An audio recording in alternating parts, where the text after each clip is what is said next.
This is Mohammad Saeed from Superior University. इस video में हम सीखेंगे कि अगर हमारा पैनल डाटा हो तो हम यूनिट रूट किस तरह चेक कर सकते हैं। फर्स्ट ऑफ ऑल गाइस ये देखें, मेरी यहाँ पे कॉलम ए में मेरी ऑब्जर्वेशंस हैं and I have data of years 2007, 8, 9, 10, 11, 12। सो मेरे पास 6 साल का डाटा है और मेरा फर्स्ट वेरिएबल है वो है रिटर्न ऑन कैपिटल एम्प्लॉयड, और दूसरा मेरा वेरिएबल है ईपीएस, यहाँ पे देखें, और तीसरा मेरा वेरिएबल है ईएनसी एंड सो ऑन। इस तरह मेरे पास मेरे टोटल 6 वेरिएबल है। सो अभी देखें मैंने अपना डाटा किस तरह अरेंज किया हुआ है। मेरे पास मेरे 6 वेरिएबल हैं और 9 मेरे पास मेरे different, I have 9 different entities. सो मेरे पास डिफरेंट 9 कंपनीज हैं जिनका मैंने डाटा लिया हुआ है। तो बिकॉज ऑफ मैंने पैनल डाटा लिया हुआ है, मेरे पास 6 मेरे वेरिएबल हैं जबकि 9 मेरे पास कंपनी है जिनका मैंने डाटा लिया हुआ है। तो उनको लिखना कैसे? सबसे पहले आपने लिखना अपने वेरिएबल का नाम, रिटर्न ऑन कैपिटल एम्प्लॉयड मैंने शॉर्ट फॉर्म में लिखा हुआ आरओसी, और फिर मैंने दिया हुआ अंडरस्कोर। तो आपने क्या लिखना है, अंडरस्कोर, उसके बाद पहली कंपनी। सो पहली कंपनी मेरी यूनिलीवर थी, सो मैंने लिखा यूएनआई।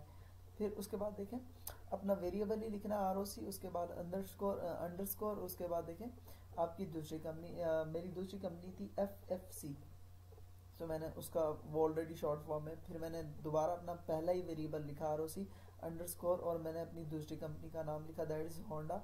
फिर मैंने दोबारा से आरओसी लिखा अंडरस्कोर, और मैंने अपनी नेक्स्ट कंपनी का नाम लिखा, दैट्स, और फिर से मैंने आरओसी लिखा और नेक्स्ट कंपनी का नाम। फिर मैंने आरओसी लिखा यानी कि अपना पहला वेरिएबल और नेक्स्ट कंपनी का नाम। उसके बाद है गाइस मैंने तमाम, ये मेरी लास्ट कंपनी है यहाँ पे नेस्ले। तो करना क्या है, सबसे पहले अपने वेरिएबल का नाम अंडरस्कोर पहली कंपनी का नाम, और इसी तरह पहले वेरिएबल के साथ सारी कंपनीज के आपने नाम लिख लेने।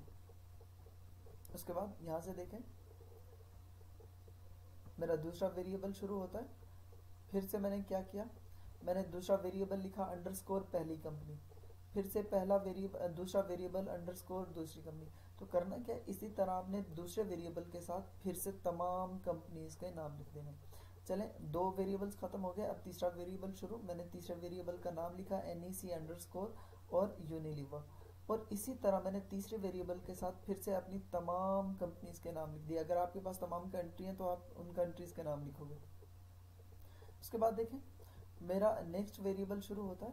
मैंने नेक्स्ट वेरिएबल लिखा अंडरस्कोर यूनिलीवर और उसके बाद तमाम कंपनीज के नाम। तो इस तरह आप अपने डाटे को अरेंज कर सकते हैं in horizontal form. So guys अब डाटा हम वर्टिकल फॉर्म में भी अरेंज कर सकते हैं, लेकिन जब वर्टिकल फॉर्म में अरेंज करेंगे तो यूनिट रूट की विंडो जो होती है वो अलग से आती है। सो हम अभी इसको सीखते हैं कि हमने इसको किस तरह यूनिट रूट इसका चेक करना। फ्रेंड्स ये देखें यहाँ पे मेरी फाइल पड़ी हुई है, मैं इसको अपने EViews 9 पे ड्रैग किया। आप कोई भी सॉफ्टवेयर यूज़ कर रहे हैं इसको नेक्स्ट करें और इसको फिनिश एंड देन यस। ये आपके पास आपके वेरिएबल्स और प्लस इंडिकेटर जो आपकी कंपनी से वो आ गई। देखिए मेरा पहला वेरिएबल है ENC, दूसरा वेरिएबल है EPS, फिर ROC, फिर साइज। सो गाइस ये मेरे वेरिएबल्स हैं। हमने करना क्या है, सबसे पहले ऑब्जेक्ट में जाना है, यहाँ से न्यू ऑब्जेक्ट पे जाना है और एक पूल क्रिएट करना है। यहाँ पे पूल पे क्लिक किया और इस पूल का एक नाम दे दें, माय एक्सपेरिमेंट। सो मैंने ये लिखा एक्सपेरिमेंट, उसके बाद इसको ओके कर दिया। अच्छा यहाँ पे देखें क्रॉस सेक्शन आइडेंटिफायर्स क्या करना आपने अपनी कंपनीज का नाम लिखने। सबसे पहले आपने अंडरस्कोर लिखना, ये देखें सबसे पहले आपने अंडरस्कोर लिखना, उसके बाद आपने अपनी पहली कंपनी का नाम लिखना।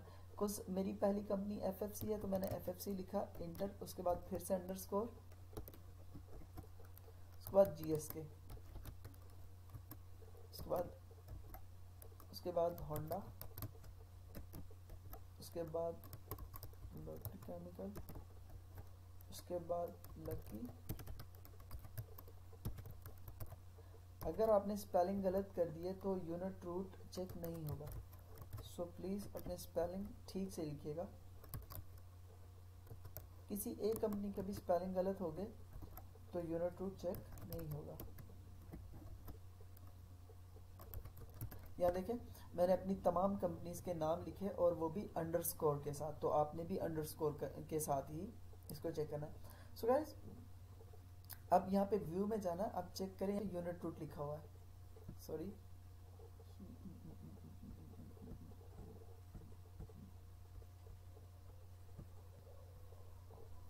व्यू में जाना है, यहाँ पे यूनिट रूट लिखा हुआ है पूल सीरीज। तो सबसे पहले आप अपने फर्स्ट वेरिएबल का नाम लिखें। मैंने लिखा ENC, मेरा पहला वेरिएबल ENC। उसके बाद आपने क्वेश्चन मार्क, क्या लिखना है यहाँ पे, क्वेश्चन मार्क। यहाँ पे देखें टेस्ट समरी में यहाँ से पूछ रहा आपसे आपने कौन सा टेस्ट अप्लाई करना, मींस आप लीवन अप्लाई कर सकते हैं, ब्रेटिंग, फिशर। सो आप इसको समरी ही रहने दें। तो यहाँ पे आपसे पूछ रहा है वो आप लेवल को यूज मतलब आप लेवल फॉर्म में यूनिट रूट चेक करना चाहते हैं फर्स्ट डिफरेंस में। सो गाइस, पहले तो हम लेवल पे चेक करते हैं। मैं लेवल पे है, उसके बाद यहाँ से देखें वो आपसे पूछ रहा है आपने इंडिविजुअल इंटरसेप्ट इसमें इंक्लूड करना है, इंडिविजुअल इंटरसेप्ट और ट्रेंड। सो मैं इंडिविजुअल इंटरसेप्ट अप्लाई करता हूँ। ओके किया। अब यहाँ पे देखें प्रोबेबिलिटी वैल्यू, ये मेरा पहला वेरिएबल था लीवन और इसकी प्रोबेबिलिटी वैल्यू आ रही है लेस देन 5%। अकॉर्डिंग टू लीवन मेरा ये जो वेरिएबल है ENC ये स्टेशनरी है। अभी देखें और मेरे दूसरे वेरिएबल्स आ रहे हैं, सॉरी दूसरे टेस्ट आ रहे हैं IM, PISAREN, ADF, PP। तो उनके अकॉर्डिंग जो मेरा ये वेरिएबल है, जो मेरी ये सीरीज है, ये स्टेशनरी नहीं है। तो लेवल पे माइनॉरिटी अगर देखा जाए तो मेजॉरिटी तो इनसिग्निफिकेंट है, means probability value more than 5% है। तो क्या करना है, दोबारा से व्यू में जाएं, यूनिट रूट लें और यहाँ से आप इसको फर्स्ट डिफरेंस कर दें। ओके, अभी देखें लीवन के अकॉर्डिंग तो यूनिट रूट नहीं है, यानी कि आपका डाटा स्टेशनरी हो चुका है। अकॉर्डिंग टू IM, PISAREN आपका डाटा स्टेशनरी हो चुका है और ये डिफरेंट टेस्ट टाइप्स के अकॉर्डिंग आपका जो डाटा है वो स्टेशनरी है। सो अब यहाँ पे आप ये कंक्लूड कर सकते हैं कि अकॉर्डिंग टू, तो अब यहाँ पे देखें अब मेजॉरिटी फर्स्ट डिफरेंस पे स्टेशनरी है। तो अब आपने अपने रिजल्ट्स को किस तरह से अरेंज करना है। सो सबसे पहले तो मैं आपको इसका नल हाइपोथेसिस बता दूं। यहाँ पे देखें नल हाइपोथेसिस,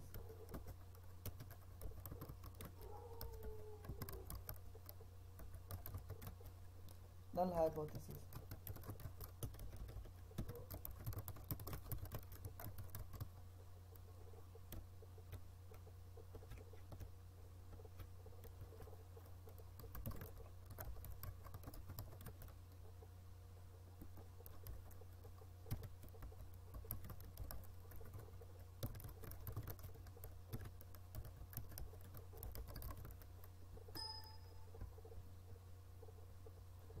सो ये हो गया आपका नल हाइपोथेसिस है। ऑल्टरनेटिव हाइपोथेसिस क्या होगा,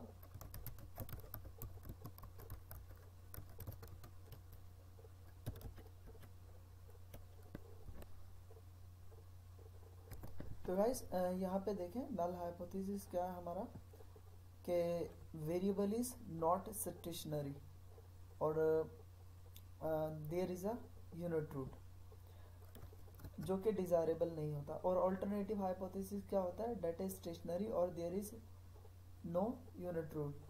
तो गाइस अब यहाँ पे देखें गाइडलाइन क्या है, अगर प्रोबेबिलिटी वैल्यू आपकी लेस देन 5% आ जाए, अगर प्रोबेबिलिटी वैल्यू ये वैल्यू लेस देन 5% आ जाए तो आप कहते हो there is no unit root और मीन्स डाटा इज स्टेशनरी। अब यहाँ पे देखिए probability value is less than 5% है, तो मैं कह रहा हूँ मेरा डाटा स्टेशनरी है। यहाँ पे देखें अकॉर्डिंग टू IM, PISAREN आपका प्रोबेबिलिटी वैल्यू लेस देन 5% है, तो आप कह सकते हो डाटा स्टेशनरी है।